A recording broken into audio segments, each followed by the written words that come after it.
Hi, welcome to Gamers Web. My name's Mark, and in this video I'm going to take a look at Star Wars Shatterpoint from Atomic Mass Games. A box so big I can't get it in the shop. Let's check it out.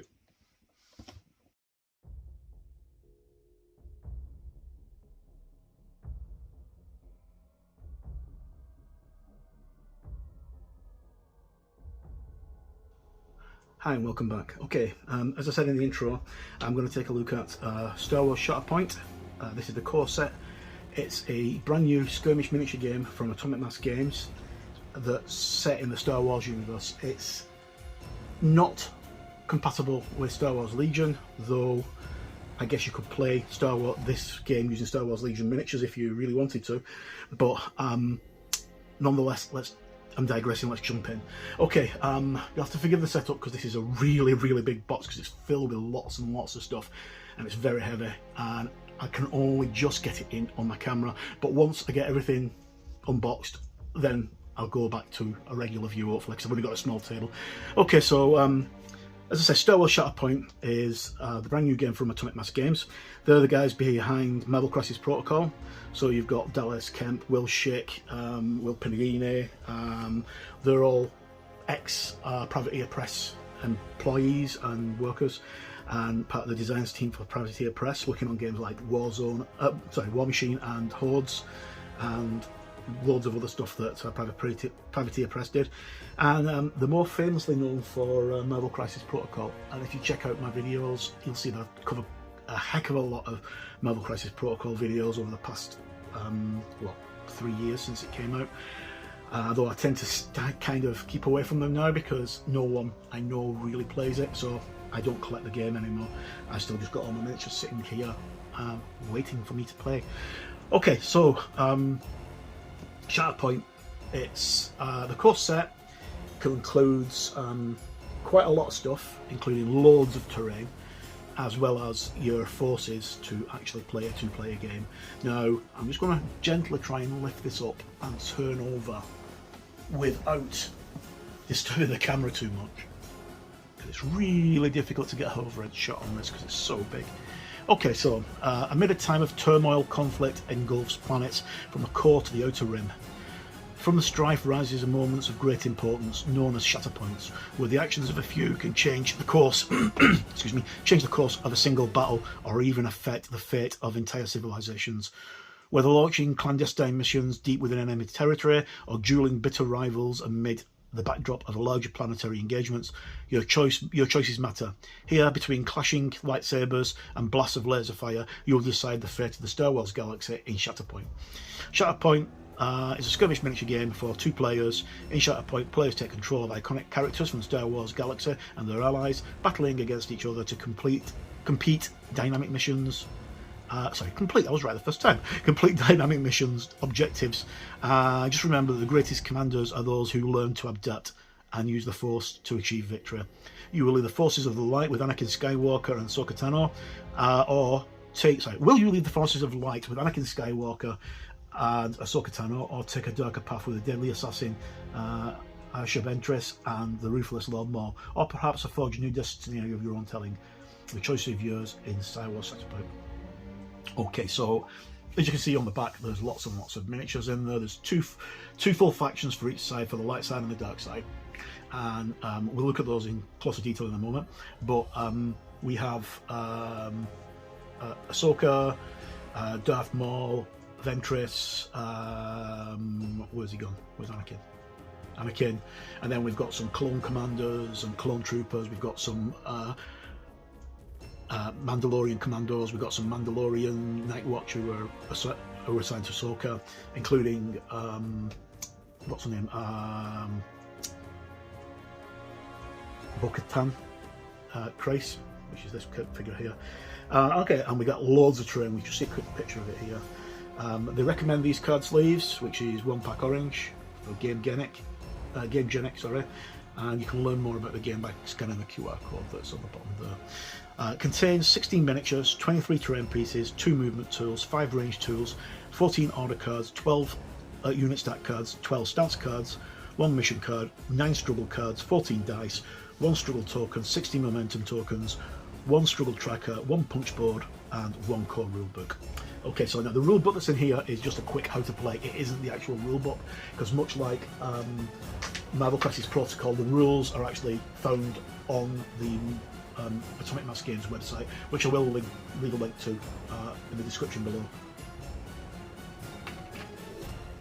Sorry about that, I need to take a drink. Okay, so here we go. Very, very heavy box. So I'm going to take the lid off, because I've not actually looked at this yet. I've only literally just taken the cellophane off so I can do the unboxing. I know there's plenty of people done unboxings before, but I'm doing it my own way. Right, so it's really hard to take off without catching the camera, but I will get it done. There we go, that's the lid coming off now. And it's a huge box. I can't realise how big it is until you actually go to take it apart.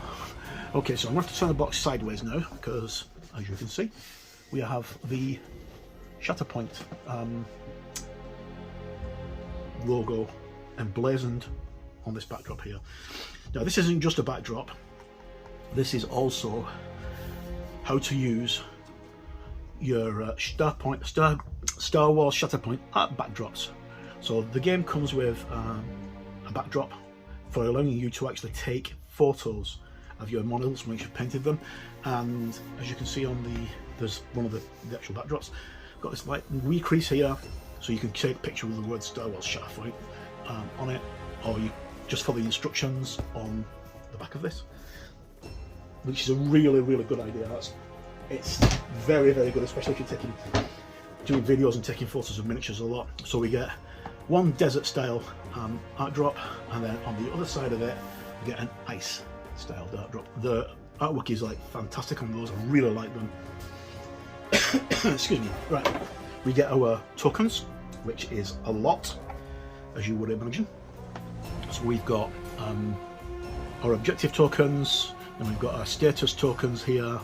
They're all double-sided, so we've got hunker tokens, force tokens, wound and injury tokens, damage tokens which you put on your characters, and then we've got a light and dark, you can see that light side and a dark side token there. And as I said, the tokens are double-sided. We have the core rules, which I will delve into in a moment, and then we have another thing we could use as a backdrop. It's quite nice, a piece of card, and we have the first of our giant bag of miniatures, which is the terrain. Right. Comes in a big Ziploc bag, which we'll look at in a moment, and also contains all the bases for your card, for your models. Once again, we have another piece of card, which Atomic Mass Games did this with Marvel Crisis Protocol, and a lot of people thought that they were missing parts. So if you ever get a game from them, always check underneath the cardboard, because they do put stuff inside there. Then we get a big massive bag full of more miniatures and more terrain, which we'll look at in a moment. And then finally, as you can see, more terrain.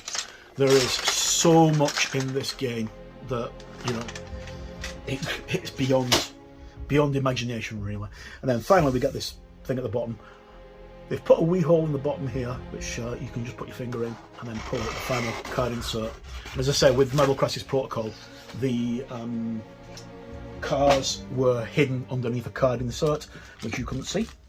And then we have a couple of extra things here. We've got our struggle tracker, which is used throughout the game and determines who's going to win. I'll go through this in more detail in a few minutes, but that's a struggle tracker. Then we have our struggle counters. There is one white one which goes in the centre, and then the black ones are for each of the players.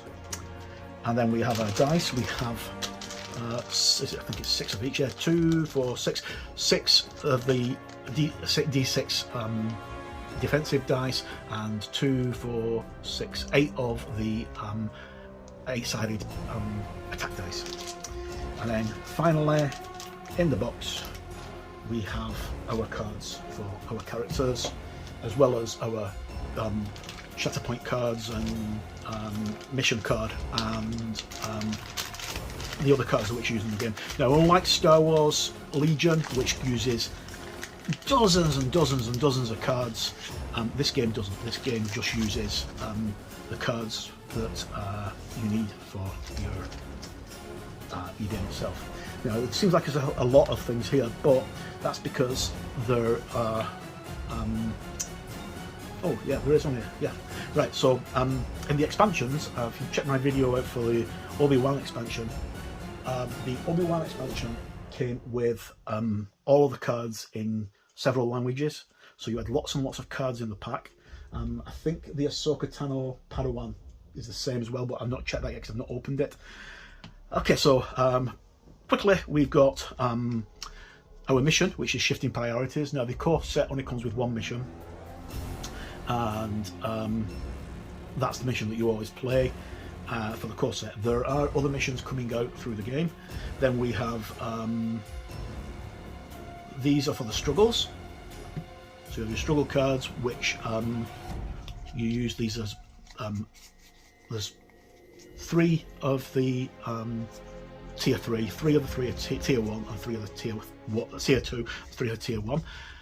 These are used to determine which objectives are activated. So it's all set up according to the way the struggle goes by these dots that are located on the battlefield, which are the little objective markers that we saw on the counters. It seems quite strange when you first check it, but it's actually quite intuitive because it means no 2 games are ever going to be the same. And then we have, let me just get these out. We've got our character cards. Now, these character cards are double-sided. They all have Star Wars Shatterpoint on the back, and on the front they have the character and who they're aligned with. If we just put that down there for a second. So this is the first faction. This is Ahsoka Tano with Bo-Katan and 2 Mandalorian fighters, and then we have Anakin Skywalker with Rex, and I think it's Rex, and 2 commandos. We have Maul with the Mandalorian Death Commandos, or Death Troopers. Then we have Ventress with the robots, which I can't remember, and some battle droids. And then we have our Shatterpoint cards. Now, the Shatterpoint cards work with the game. When you deal your hand, you very briefly, you just basically deal your hands face down, and you have a Shatterpoint card in your hand. So let's just do it this way. So say this was my hand, and I shuffle it before we play, and the first card I turn over is the Mandalorian troopers. Now, because it's not a character card, I can't put it in reserve, although I'm not sure I might be able to. But to put characters into reserve, you need to use one of your force points, which then allows you to draw the next card. If you draw the next card, and it's Ahsoka Tano. So then Ahsoka Tano could go on, and she could complete a thing. Then when you've gone through your cards, you can play the last card in your reserve at any time you want to. Once you draw a Shatterpoint card, basically you choose whichever card you want that is already activated or not activated, and play that one. So I could play Ahsoka Tano twice in one turn. Then once all those are back to normal, you reshuffle the cards, and once you've reshuffled the cards, we end up with replacing your force points once you've reshuffled the cards, but the character's status stay the same. Each character has unique abilities and stuff, and if you draw any of the cards and they've got this symbol on the top of them, which is a little marksman symbol, it means that they've got something that they do as soon as they activate. So you'll consult the character card to find out more. Okay, so that's a quick look at those. Then we'll have a quick look at this, because this is perhaps more important, because this is telling us how to play the game. Okay, so we've got our cards. We've got Ahsoka Tano. The cards are double-sided, so I'm just going to go through Ahsoka Tano's cards first. So we've got Ahsoka Tano, and we've got Bo-Katan Kryze and Clan Kryze Mandalorians. This side gives you all the information for the characters, such as how much health they've got and how many wounds they can take before they're taken out of the game.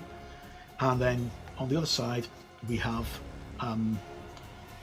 the keywords on your characters. So you've got Ahsoka Tano, Jedi no more. She's Ahsoka Tano, she's a primary unit, and you must take a primary unit in your game. She costs 8 squad points, she has 8 squad points, which means she can take up to 8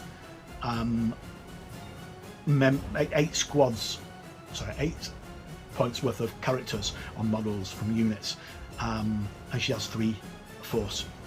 Okay, so if you look, they're all color coded.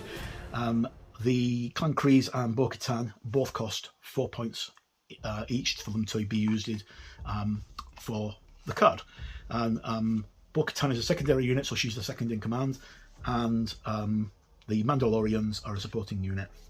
And if we look on the actual cards themselves, you see that there's only Bo-Katan got a force point there because she's got a force of 3, whereas the Clan Kryze and Bo-Katan don't have them. Sorry, only Ahsoka has a point of 3, not Bo-Katan.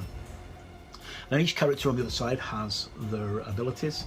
If they can use the force, if it's something that you can use without your turn, you use the symbols on the side, which says force. That costs you how many force points you want to do. So force speed allows the unit to make an advance, and then you've got what's the matter too fast for you, which costs 2 force points. So 1 force point, 2 force point. Then you've got deflect, fierce protector. I'll go into all these in my written review, but basically each character can do 2 actions per turn. I'm just going to zoom in a little bit so you can see a little bit better now that I've got the bulk of the game out of the way. Right, just 1 second. Okay, right, sorry about that. Everything fell over and I had to reposition the camera and everything. Alright, so where was I? Yeah, okay, so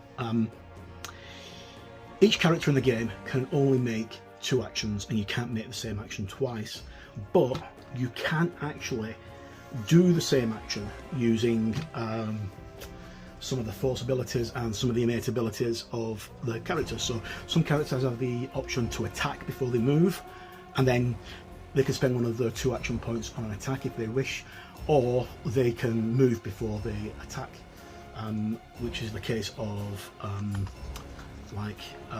Jetpack. So if we look on Bo-Katan's card, she's got Pride of Mandalore, which on the back of her card, not her card, on, where's she gone? She's vanished. Right, there we go.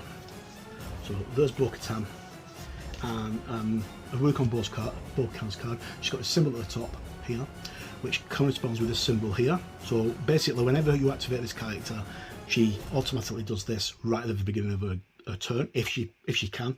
So Pride of Mandalore, at the start of this unit's activation, choose another allied unit, a Mandalorian character. This chosen character may advance. May jump, right? Because they've got jetpacks. So all the game has got loads and loads of little tiny symbols like jump, dodge, take undercover, and hunker and stuff like that, which I'll get through in a little while. But basically, because you've drawn this character, and any other Mandalore character with the bold word Mandalorian on the sheet, which is allied with Bo-Katan, may make a jump move, which basically knows elevation, and it's a free move for them. Bo-Katan can actually use this on herself, so any of these things here normally can be used. When it says unit or character, it's allied, it means anyone with that keyword can be used it. So Bo-Katan can use this on herself, so she could get a free jump if she needed to. And then if you look, we've got jetpacks which allow them to jump at cost of 1 point. Just a quick look at the other characters. So we've got General Anakin Skywalker. He's got force jump. I'm going to end this, deflect, and this is where the fun begins. Captain Rex. Captain Rex is his card allows him to play Get a Move Along Soldier at the start of this unit's activation. choose a character in this unit or another allied Galactic Republic character. That chosen character may advance and then gain a hunker token. So that's a good way of getting yourself defended right at the beginning of the game, and it goes on like that. So we've got the clones, we've got Maul, we've got Gar Saxon, who's got Pride of Mandalore, which basically is the same as Bo-Katan. He allows characters who are Mandalorians to jump. Then we have the Super Commandos. Ventress is another character, and Kalani as Roger Roger. Status activation. Each allied battle droid supporting character within range 4 of this character unit may advance. So that means that you could get the battle droids to move. So that's roughly how things work. Then each of the characters has their own, or units have their own stance cards, and I'll just go through a couple quickly. So we've got Bo-Katan here, and we've got Bo-Katan, Ahsoka, and the Mandalorians. I don't know why I keep on calling Ahsoka Bo-Katan. Honestly, don't. On the back of these two, which are the supporting and secondary, it just says Star Wars Shatterpoint. But on this one, it's double-sided. Now, we can choose at the start of each struggle, because the game's played of 3 turns, which are basically struggles. Once you reach certain objectives, the struggle ends and you start again. Right, so Bo-Katan can start off on this side or on the other side. And I'm still saying Bo-Katan. Right, okay, so again. Ahsoka can start off on either side of her card. Everybody else only has the one stance card, so they're going to start off on that side. If you look, we've got a gun icon and we've got a lightsaber icon. Her gun icon has a dash underneath it because she's not armed with a pistol or a rifle, and she rolls 6 dice for her attacking with a lightsaber. Ranged attack, she's got 7 defense against ranged attack because for some reason she got 6 defense against ranged attack with her lightsabers. I thought that should have been the other way around, but that's me. Okay, so then we've got a tree, right? So if we look at this thing, it tells us how many dice we roll. If she makes an attack with a lightsaber and rolls the dice, and the dice have got hits, misses, criticals and surges on them. The surges, depending on what the character is, allow them to change to criticals or to a hit or what have you. And the same on the defense dice, they have a hit, miss and a surge on them. Save, miss and surge. So say Bo-Katan rolls her 6 dice and gets 5 successes. Then the opposing player who she's playing against would roll for their defense and say they got 3 successes. That would take it down to 2. So we look on the track and she can go in either direction she wants to. She can go 1 damage, 2 damage with a jump, which means this character can jump over, follow the rules for jump. Or she can go, if she rolled very high and got 6 and the other character couldn't do anything about it, she's got 1, 2, 3, 4, 5, 6, 7, 8. So 8 damage she'd do altogether, but they've also got all these statuses, so she can push someone, she can do a jump, she can advance, she can push someone, and she can advance again. And then we look at her successes here with a lightsaber, and she does 2 criticals and a normal damage with her lightsaber. As far as I'm aware. Obviously I've only just opened the game, I'm not read the rules completely, right? And it's double-sided, so she gets the same thing on the other side. These are repeated all throughout the game. The most powerful Force user I think so far is Obi-Wan Kenobi, because he's got Force I think it is. Okay, right. Okay, so that's that part out of the way. We've got the dice. As I say, have a quick look at the dice. They're just basically 8-sided and 6-sided dice. I only need 1 of each. But we have our symbols. So that's a defense dice. We'll start with this one first. It's got defense. Then that's a failure, because that's got the broken part on it. Another defense. And then we've got a surge. Sometimes, depending on what the character is, the surge can actually be turned over into a success, or it might allow the character to move. Depends on the character's stat card, it tells you on the stat card. Then we have expertise, a hit, a critical hit, and there's the one with the broken thing is a failure. And if you roll your dice and you get any of those symbols, your opponent can't block them or dodge them. So the critical hit is what you really want to get. And for every damage that you do on another character, we have our little clear cube which goes into the centre of our struggle tracker, and for every damage that your character does and every objective marker that goes, this marker gets moved. So it always begins the game clear marker in the middle, then you've got 1 to 8 on either side. So if I say with not Bo-Katan, we'll go for somebody else. So Anakin Skywalker attacks somebody, his marker would, and he actually successfully wins them, his marker will go onto the first one. And then let's say he's actually at the side of an objective, he would get that. And because he's at the side of an objective and he's claimed the objective, this marker moves up the struggle path towards him. And the objective of the game is to get this marker to the end of your track, or onto, say I was up there, onto one of your blocks. The way the game's designed is quite unique, because unlike a lot of games where you can spend ages and ages setting everything up on the battlefield and then you don't get a turn, in this game everybody gets a go, because you do like a final, once you get taken down to 0 wounds, you do a final push against your opponent with that character. So everybody gets to go at least once, sometimes twice, before they eventually bite the dust. So that's a quick look at that. I'll go into more deep into it in a little while. First things first, do I tackle the cards? Sorry, the mountain of terrain, or do I tackle the rule book? Let's go for the mountain of terrain. Okay, so this is going to take a while because there's that much of it. So I'm just going to zoom out a little bit so you can see more. And they come in a massive poly bag. These are like the same kind of bags that they use for the buildings for Microcrisis Protocol. Now, there is instructions on how to build your terrain on the Atomic Mass Games website, which I'll leave a link to. So we've got one part of the building there, with vents, there's some scatter cubes, some ladders, top of a building with a radar dish and some control panels,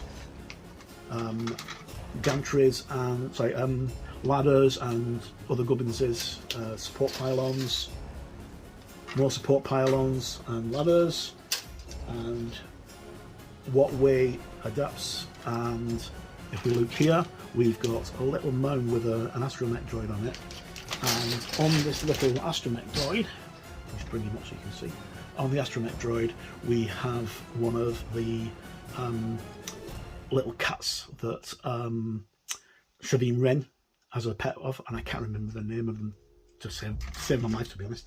But we get one of those as well. It's just a piece of scenery that you can use for an objective. We've got our bases for our characters. All the bases are more or less identical, I think. Yeah, they're more or less identical. So we have our bases for our characters, but because of the way the game plays, we don't just get those bases, we also get some very large bases as well, which are this size. So they're like a 50mm base, and the others are 40mm bases. There you go. Like that. And then we have our gantries. Because of the way the game is put together, once you assemble your gantries, they've got a little lip here which allows you to put them onto the buildings, and they just fit snugly. We don't need to glue them on place, they just fit snugly.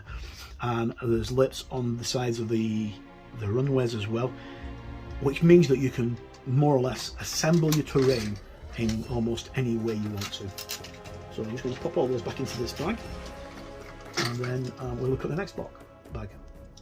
Okay, so the next bag is more or less the same. It's the fronts of the buildings with more supports and cables and ladders and stuff. Lots and lots of stuff, as you can see. There is loads of terrain in this box, but that's not the one I really want to look at, because this is the one that we need to look at.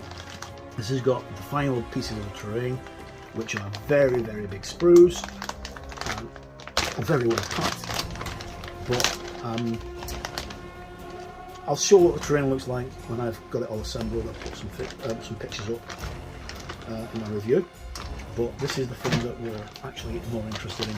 So here we have our characters, our character sprues. So the only gripe that I have for these characters is the same as most people have with Marvel Crisis Protocol. We get some brilliantly sculpted models. Unfortunately, we suffer from two things. We suffer from the almost legendary now tactical rock situation, whereas you get characters balancing on rocks or pieces of terrain on their bases, and we also get this point here, which I'm just going to show you if I can find where it is. Okay, so there we have a very, very tiny part that needs to be glued on to the model, and there's not one, there's several of them, because that's one of the battle droids. Now, it doesn't look like too much, but I assembled the Hello There pack with Obi-Wan Kenobi and lost one of the pieces because it was so small. And the other complaint is the lightsabers are so thin and they're going to break very, very easily. I suppose there is a way of actually sorting this out. If you could take the blade off the lightsaber and replace them perhaps with a pin or something like that, but you know, you shouldn't have to replace them.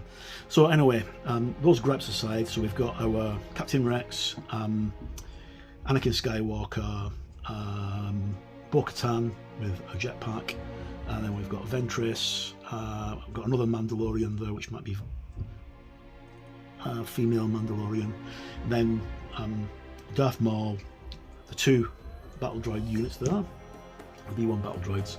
There's another two of the battle ones there. I think there's three altogether on the sprue. And then we've got the rest of the characters, like the other clone commandos and what have you, and the robot. Now, they're very well sculpted, they look brilliant. They are bigger than Star Wars Legion. Just to show you a side-by-side comparison, I can pick him up off his own desk.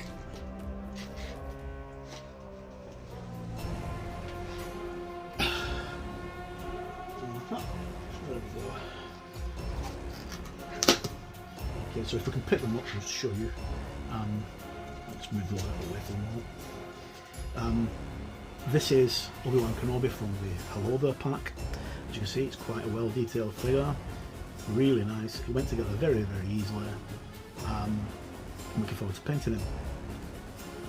If I compare him with the Obi-Wan from the Star Wars Legion Clone Wars Clone Wars era set from Star Wars Legion, you can see that he's like easily a head and almost shoulders above the height of that model.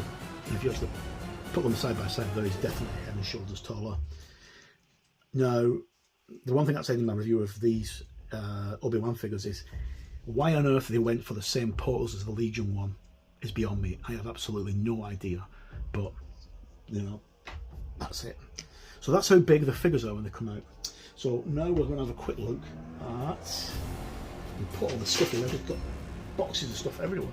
Right, look at the rules, and I shall be right back because my phone's just right.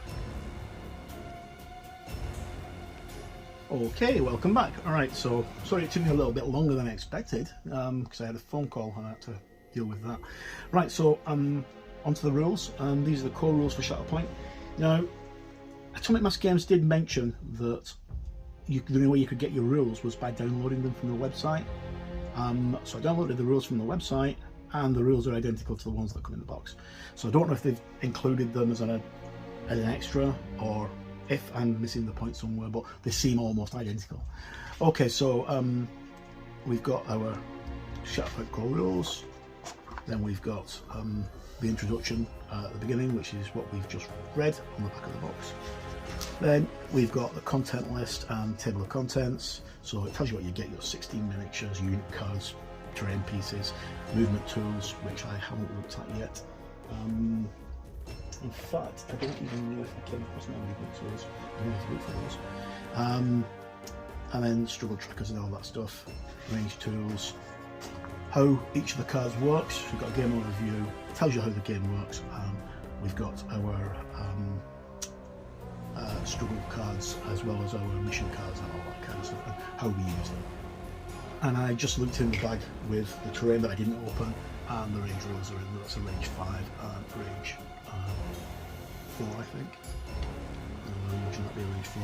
So they basically go from 1 inch up to 10 inches, and there is no range 1 because range 1 is the width of each of the things that are all an inch in 1. Okay, right, sorry, so we're crack back on. So struggle cards, the front and the back, how they work. How you use a stat card, our objective tokens, which are active and inactive, how to read your stat cards, allies and enemies, and control. So who controls things and what effect that has on the game. So that's for your objectives. And then we've got unit order cards and Shatterpoint cards, which I basically touched on earlier. I'm going to do a much more in-depth written review, which will be on Gamers Web. I started that a couple of days ago, before I got the game, and then I've got the game, I've got things that I can reference. Then we've got things here like our abilities. So you've got an active, which is used at any time, reactive, used when something triggers it, innate, which can be used, it's always in effect, a tactical one, which you need to be resolved at the start of your game, units activity, which is like the one with Bo-Katan, and then identity, which is special innate abilities that are unique to primary units. That's your characters. Okay, so then we've got some brilliant artwork, really nice artwork. Parts of the stance cards, how to read them. So you basically starts off, you've got your unit name, the stance name, which is one at the top. So Jarkai is one of the stances for Ahsoka. Then we've got their expertise charts, the melee stats, the range stats, the combat tree. There we go. And how things work. So like range attack, expertise chart, melee attack, expertise chart, and defense expertise chart.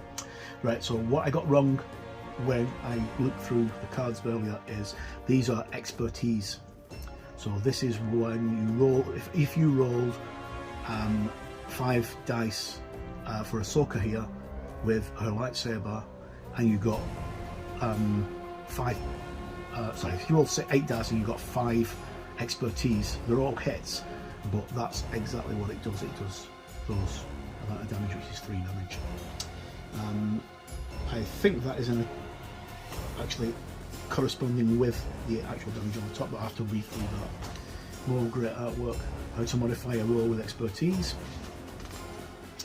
And then we've got the game set up. So each unit is set up at range 2 from the table edge, and determined randomly, or you just choose what the table edge is. And the way the miniatures work is you have your movement tools and your measuring tools. Always, let's just use these 2 figures for example. Just get one of these guys up. So when you set your models up, you use, say, Obi-Wan here as my primary. I place him down on the table. I need to take off the white tack I've got on the bottom of him, so he doesn't stick to the page. So I place him on the table, and along with him I then set up the rest of my unit, and I make sure that they are within range 1 of him, but I can put them anywhere. So I can put them in front of him, so that's range 1, or I could flip it around and put them at the back like that, or at the side, as long as they're within that distance, which is touching the bases, because this is an inch. That's set up, and that's it. It's quite simple, and I'm surprised at how simple it is. It's a lot easier than Legion with having to measure everything from your leader on your unit. Then we've got the details on creating a battlefield, controlling the battlefield. Because of the way the stuff's designed, it can be set up in myriad ways of things. And then the game's fought over 3 struggles. Once you the first player to reach 2 struggles wins, or the first player with no character. The first player with to wipe out the other player's characters wins. But it's normally by the struggle. So we have a struggle momentum thing here. If you win 1, everything gets reset, but your wounds and status effects stay the same.